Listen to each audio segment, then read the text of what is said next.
All right, Stuck. We got the Dolphins.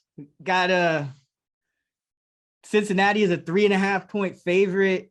The Dolphins, I don't know. They seem to be number one in everybody's power rate That's a rankings. joke. Like Absolute joke. because they beat the Bills, they obviously have to be number one. It's because you only get half as many yards, and Josh Allen short Absolute hops to joke. throw. I think you obviously deserve to be number one on everyone's power rating. So, what do you think of this one?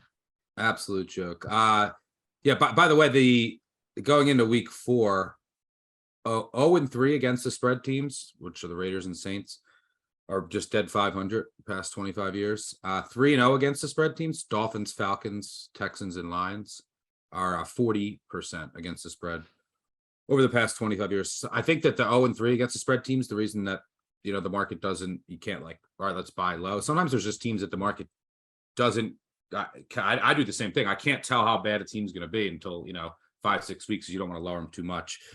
Yeah, I really love the Bengals here. I bet them earlier in the week. I still think that there's some value here at FanDuel. What are they sitting at right now? 3.5. Yeah, 3.5. I'd still bet minus 3.5. One, yes, the Dolphins are undefeated, and I think they're improved, but come on, they've had 2 of the most improbable wins that you will see all season.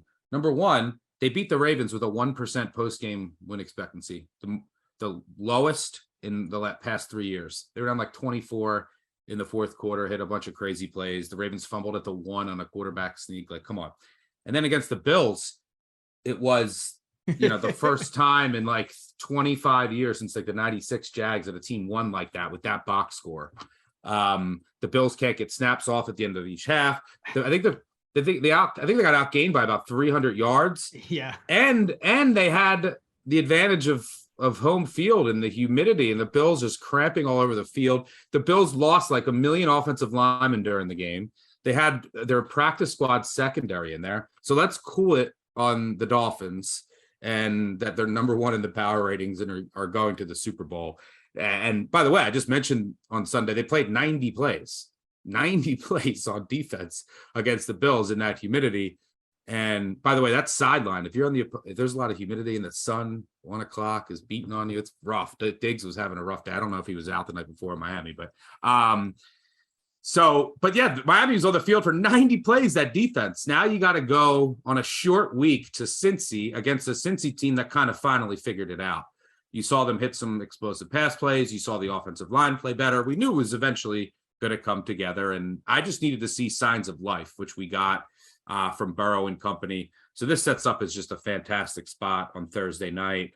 And look, the Dolphins they blitz a lot, even though they're getting a league low 8% pressure rate. They blitz a lot. What does Burrow do? Eats blitzes for breakfast.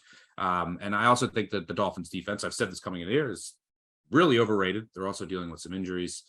And, everyone with a pulse puts up a lot of points on them. I think the Bengals will do the same here. It's just a horrible situational spot.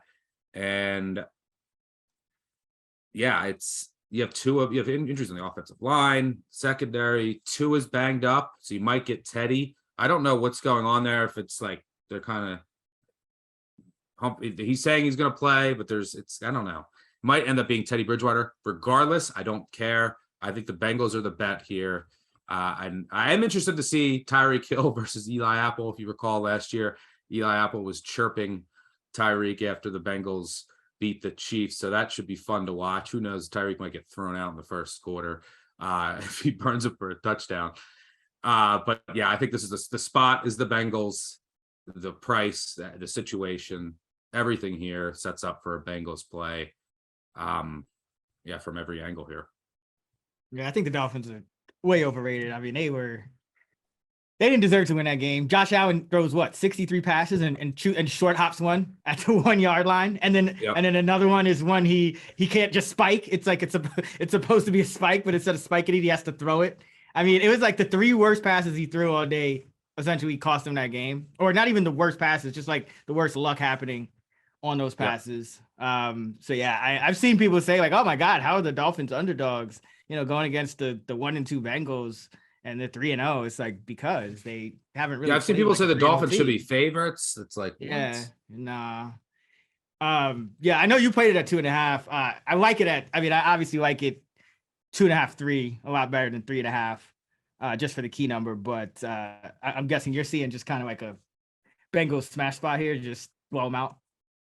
Yeah, I mean, I think they'll probably end up winning by like 10 would be my guess. I don't know. You want to read the market here. It's hard for me to give really strong advice on where it's going to go because if there's a chance that Tua gets ruled out, the market will obviously. I don't think it's an enormous drop off, but it is a drop off to Teddy Bridgewater, and the market will obviously react in that sense. So then, if you don't grab the 3.5 now, it's going to go to 4.5, 5.5.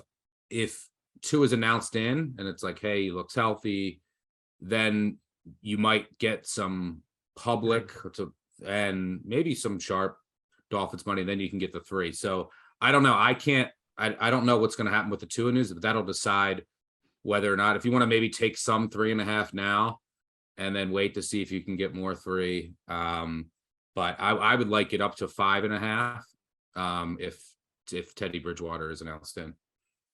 Teddy covers. He's what is it?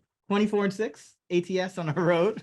It's No, actually probably worse. Maybe that's scary. Maybe that's scary if Bridgewater comes in. I mean, Tua threw what, 18 balls last week? Didn't have to do much. All right. Let's jump. Yeah, we're talking even the Patriots game. I mean, they won 20-7 with a defensive touchdown in a game where the yardage was equal. And like everyone slow down on the Dolphins love. I mean, to be fair, that's partly why they got Waddle and Tyreek, so like they could get chunk plays, so Tua doesn't have to throw a lot. Like it's just they pick up a big chunk 45-yarder, then you don't need 6 passes to do that, which they did last year. It was kind of hard to watch.